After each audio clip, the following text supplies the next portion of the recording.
很多人都已经知道老挝的土地是私有的，永久产权。那么你们知道老挝人最多能拥有多少土地吗？我知道的至少有2个华人，他们拥有的土地至少是15000亩以上。很多人听说以后觉得这个已经是太多太多了，但是我要告诉你，拥有土地更多的是老挝的本地人。前2天正好去一个好朋友的舅舅家吃饭，顺便拍了一下他家45亩的院子。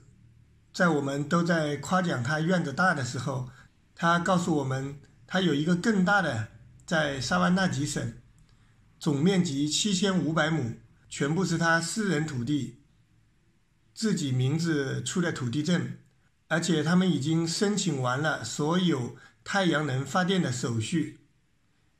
今天就跟着我的镜头一起来看一下这个45亩的农家院子。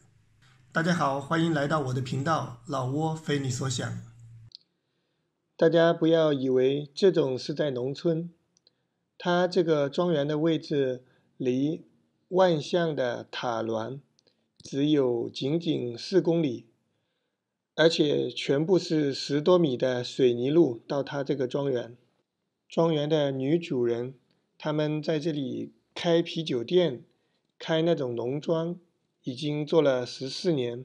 在疫情之前，因为他们这里是市区，周末的生意还是特别的好，100多个吃饭的那种棚子，周末都是满满的。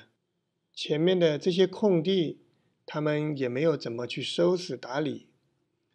这栋楼1楼是办公室和一个厅加上厨房，2楼是 KTV 包房，3楼有一个比较大的空地，前面这里养了一些鱼。朋友的舅舅告诉我，这块地他准备卖掉，叫价是500万美金，一共是3万多平方。他说他在万象市区1万多平方的地方还有2、3个。镜头中出现的就是这个庄园的女主人，你们能看出她是有钱人吗？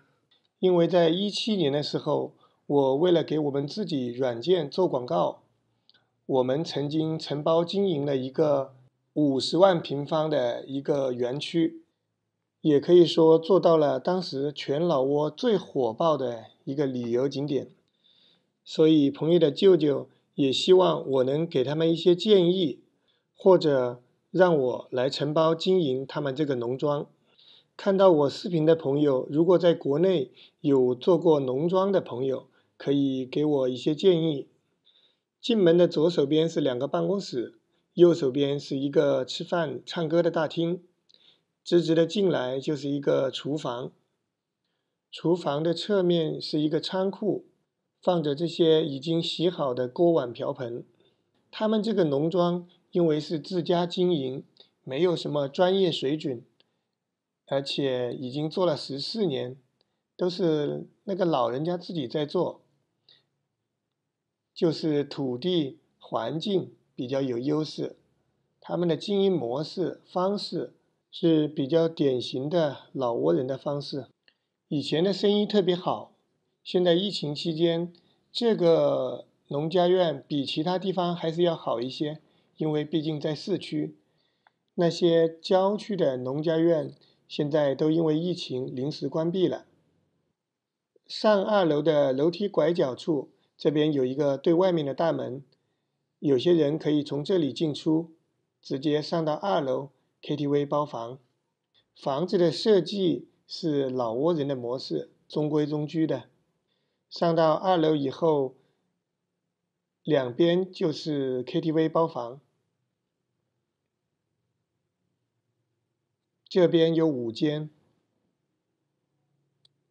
前面有一个阳台，阳台还是比较大的。像这种一般都是给那种抽烟的人，老挝这边不管是 KTV 还是其他的公共场所，在包间里面都是不给抽烟的，所以他们一般都会去那种露天的空旷的地方抽烟。在老挝基本都不用什么明文规定、罚款之类的，其实每个人都知道最基本的素质。正对面的这个门，那个包间可以坐上50-60个人，是一个比较大的厅。老挝人喜欢很多人在一起唱歌、喝酒、吃饭。他们说 KTV 包房，实际上就是一个小的饭厅，里面可以一边吃饭喝酒一边唱歌，跟我们中国人进 KTV 区别很大。我们上到3楼，它上面有一个比较大的平台，以前这边也有摆了一些桌子，大家坐在楼顶喝啤酒。这边也有一个小型的舞台，不过现在人比较少，基本都停用了。靠近来的这边也有几间房间，也是大家吃饭、喝酒、唱歌的地方。不过疫情给老挝经济，特别是酒店、餐厅、旅游的地方，影响还是非常大的。那些老挝人自己开的地方，有些地方还在经营，有些地方就暂停营业了。但是有很多外国人投资的地方，有些就直接关门了，有些就直接挂上了对外出租的牌子。我们站在这个楼顶，看着整个园区的风光，还是非常不错的。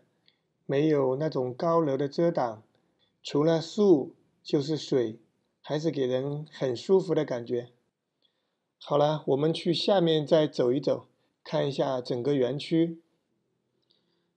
进来这边就是烧烤摊，这边主要是做烧烤和那些葱木瓜、葱黄瓜丝。这边有一个水上的啤酒店，晚上的时候生意还是非常好，因为里面都是有乐队现场演唱的。老挝人就喜欢一边听着音乐，一边喝着啤酒，从晚上5-6点一直喝到半夜11、12点。在每个啤酒店几乎都是女人比男人多，可能这也就是很多中国人来到老挝以后，认为老挝是不是女人多？其实并不是这样的。在2018年，老挝人口普查，老挝男女比例是50.1%比49.9%，但因为老挝是全民信佛的一个国家，85%都是忠诚的佛教徒，几乎每个男人一生都会做一次和尚，有些人做7天，有些人做1个月，有些人做3个月，也有做1年、3年、5年、7年的。老挝的主席、总理、副总理、部长，他们一般都是在塔滦市出家的，而且这些比较大的领导，他们做和尚的时间相对来讲还比较长。现在也能在各个学校里面看到和尚来上学的。我儿子的同班同学也有几个小和尚。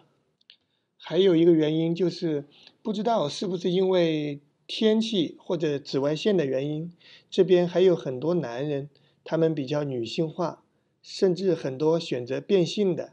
我说的这种不是说家庭穷，为了去赚钱而变性的，他们很多就是因为自己心理的原因，他们就想做回女孩子。以前我们公司就有2个这种男孩，他们就是有女孩倾向，要变性成女孩子的。可能就是这种众多的原因吧，感觉老挝女孩子好像多出来很多。老挝人周末都喜欢来这种小棚棚里面吃饭，地上铺着席子，他们可以喝喝酒、聊聊天，累了也可以睡一觉，等一下醒了再接着喝。悠悠闲闲的一天就这么过去了。大部分人都不喜欢去那种空调间，反而喜欢这种有树有水的环境。我们中国人来到老挝，一般会走2个极端，有些人会对这种环境很上瘾，包括我们每个周末都会去到这种农家院里面，带着老婆孩子或者几个好朋友一起喝酒聊天。而有些中国人，他们会认为老挝人这种生活方式就是无聊无趣。他们更喜欢赶紧喝完酒，然后去搓几把。因为整个园区的面积太大了，走起路来也是比较慢。等一下我就跳过一些镜头吧。这里也顺便教大家说几句老挝语口语。像这种农家院里的这种棚棚叫杜。如果你来到这里问他ยังมีตู้ว่างบ่，服务员一般都会问你มีจักคน，那你就可以用上我们前面说的1 2 3 4 5 6 7 8 9 10，5个人你就说5คน，6个人你就说6คน。点菜用的菜单说เมนูอาหารเมนู其实是英文翻译过来的，อาหาร是食物，ร้านอาหาร饭店，ส่วนอาหาร就是指这种农场里面可以吃饭的地方。สั่งอาหารแน่点菜，เซบินเด้อ结账或者买单。往往中国吃饭的时候，有些地方都会给你抹零，但是在老挝基本没有这个情况。不光是不会给你抹零，而且每个人在买单过后，服务员找回来的5块8块，大家都直接给服务员了，甚至有些人再会多掏出1万老币、2万老币给这个服务员。服务员接过钱，他们也会双手合十表示感谢。当然，有时候找回来的钱可能也就是1000老币，1块钱不到。你给服务员的话，服务员也同样是双手合十表示感谢。好了，这里插说一下，我朋友他舅舅在萨瓦纳吉省那500公顷土地，也就是7500亩，他们已经申请好了太阳能发电站的手续，所有这些手续都已经完善了。如果对这种中型项目投资感兴趣的朋友，大家可以考虑一下。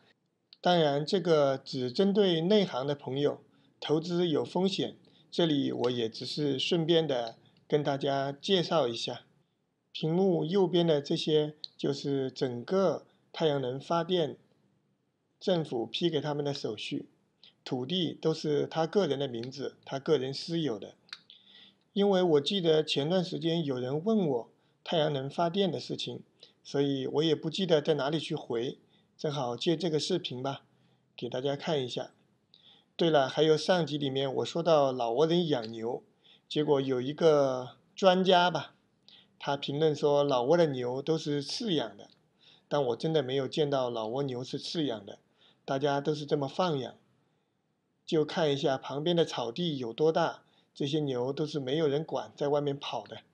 上一集我也提到了，我爸爸来老挝以后，他说他是几十年没有吃过这么好吃的牛肉了。我觉得还是来过的人、吃过的人，比这些专家更有发言权吧。好了，今天的节目先到这里，欢迎关注、点赞、收藏、分享。老挝非你所想，带你了解一个真实的、不一样的老挝。拜拜，我们下期见。